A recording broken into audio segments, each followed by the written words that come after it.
ملا مسجد عائشہ سے عمرہ کیا بالکل غلط ہے. آپ کو احرام بحرین سے باندھنا تھا.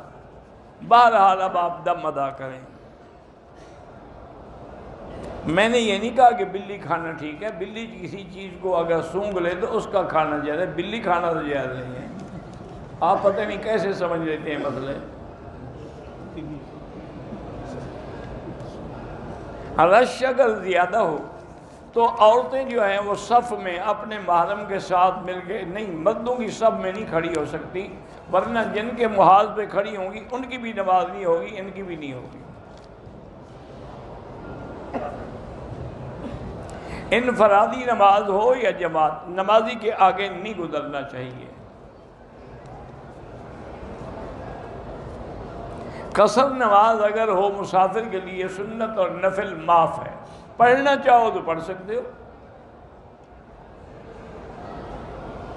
طواف کی نیت کر کے ہم نے 2 چکر لگائے, اذان ہو گئی, اب نماز پڑھ کے پھر اول ابتدا سے شروع کریں گے.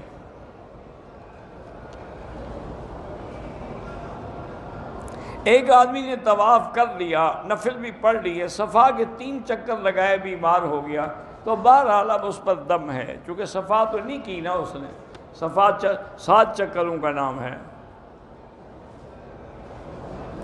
بہرحال آپ اپنی داڑھی پہ رنگ لگا سکتے ہیں, کالا نہ ہو, باقی کوئی بھی رنگ ہو.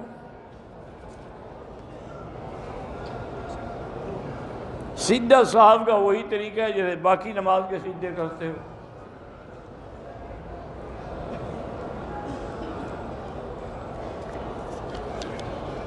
کہتے جی پتہ نہیں خواتین میں آپ کی مقبولیت کیوں ہے اللہ کی طرف سے. میں نے تو نہیں کہا.